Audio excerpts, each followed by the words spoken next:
Hello বন্ধুরা, আশা করি সবাই ভালো আছো। তো অনেক দিন পর একটা ভিডিও নিয়ে এসেছি তোমাদের সামনে, যার টপিকটা খুবই ইম্পর্টেন্ট।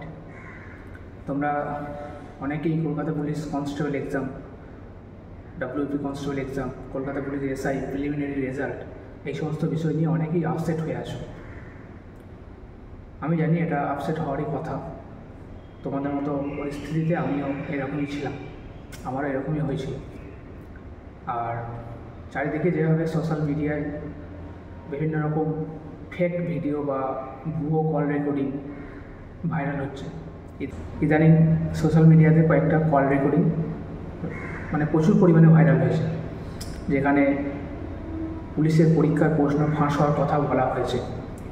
তো এই উদ্দেশ্যে আমি তোমাদেরকে বলবো, যারা সঠিকভাবে বা সৎভাবে যারা পড়াশুনো করছো, যারা চাইছো যে সঠিকভাবে পড়াশোনা করে চাকরি পাবো, ঠিক আছে, তো তাদের উদ্দেশ্যে বলছি, তোমরা অবশ্যই ভিডিওটা শেষ পর্যন্ত শুনে নিও।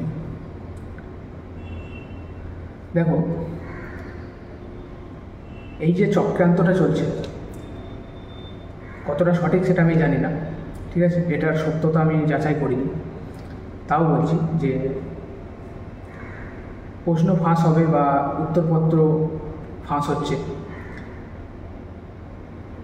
তো এই বিষয়ে আমি কিছু বলতে চাইছি না, কারণ এগুলো খুবই বিতর্কিত বিষয়।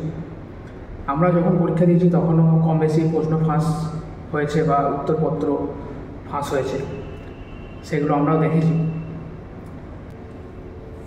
কিন্তু একটা কথা মাথায় রেখো, যে 85টা প্রশ্ন থাকে বা পরীক্ষায় যতগুলো প্রশ্ন থাকে ততগুলো প্রশ্নের উত্তর পেয়ে সেগুলোকে মুখস্থ করে গিয়ে পরীক্ষার হলে গিয়ে সেটাকে লেখা সম্ভব নয়, সবাই কিন্তু পারেও না।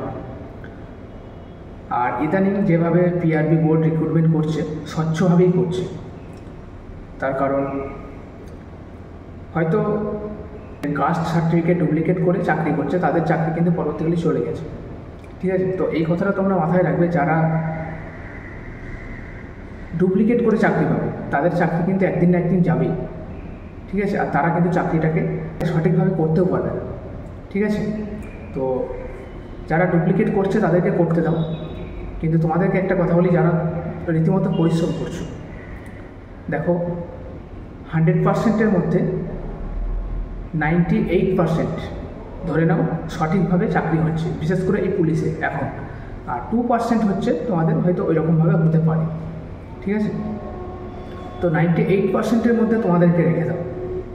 আমি একটাই কথা বলবো, যে নিজেদেরকে ভালোভাবে তৈরি করো, দেখবে তোমরা পরীক্ষায় পাস করে যাবে। আর এই যে ভুয়ো কল রেকর্ডিং ভাইরাল হচ্ছে, এইসব দিকে তোমরা একদম মাথা ঘামিও না, এতে তোমাদের নিজেদের খারাপ হবে। তোমাদের মানসিক দিক দিয়ে তোমরা দুর্বল হয়ে যাবে, ভেঙে পড়বে, পড়াশোনায় মন বসবে না, ঠিক আছে। তো তাই বলছি, বারবার বলছি, তোমরা ওইসব দিকে একদম কান দিও না, তোমরা নিজেদের সামনের দিকে লক্ষ্য রাখো, তোমরা নিজেদেরকে তৈরি করো, পড়াশোনা করো, টাইম নষ্ট করো না, ঠিক আছে। আর একটা কথা বলি, যে পরীক্ষার যে তারিখ, অনেকেই বলছে 1 সেপ্টেম্বর পরীক্ষা হবে না। তো আমি একটা কথা বলি, দেখো, এটা তো কোনো অফিসিয়ালি কোনো নোটিশ পাবলিশড হয়নি যে পরীক্ষা হবে না, বা অফিসিয়ালি কোনো নোটিশ আসেও নি যে 1 সেপ্টেম্বর পরীক্ষা হবে। সুতরাং এটা অনেকের মুখ থেকে শোনা, হয়তো সত্যি হতেও পারে বা নাও হতে পারে, ঠিক আছে। তো সুতরাং যতক্ষণ না অফিসিয়ালি কোনো আপডেট আসছে, ততক্ষণ কারোর কোনো কথাই বিশ্বাস করবে না, কোনো কথাই কান দেবে না। যদি 1 সেপ্টেম্বর পরীক্ষা হয় তাহলে নিশ্চয়ই 10 দিন 15 দিন আগে নোটিশ দেবে। আর যদি 1 সেপ্টেম্বর পরীক্ষা না হয় তাহলে ধরে নাও পিছিয়ে যাবে। তো এটা কিন্তু অফিসিয়ালি কোনো কিছু আপডেট নয়, ঠিক আছে। তো টাইম অনেক কম রয়েছে, যেটুকু সময় পাচ্ছ ভালোভাবে পড়াশোনা করো। তো এটা একটা সুবর্ণ সুযোগ, এই সুযোগটাকে তোমাদের কাজে লাগাতে হবে। এই সময় দেখো অনেকগুলো পরীক্ষা রয়েছে, Kolkata police constable, WP constable, WP SI, Kolkata police SI main. তো এই 4টে পরীক্ষা কিন্তু পরপর শুরু হয়ে যাবে।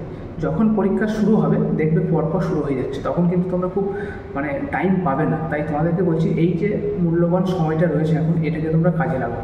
বারবার বলছি, এরকম পরিস্থিতিতে আমাদেরকেও মুখোমুখি হতে হয়েছিল, ঠিক আছে। তো আমরাও এরকম তোমাদের মতো আপসেট হয়েছিলাম, অনেক মন ভেঙে গেছিলো। তো এগুলো করো না, এগুলো আস্তে আস্তে নিজেদের থেকে দূরে সরাও, ঠিক আছে। থ্যাংক ইউ, ভালো থাকবে। আর অবশ্যই চাকরি পেতে হবে, সেরকমভাবে নিজেদেরকে তৈরি করো।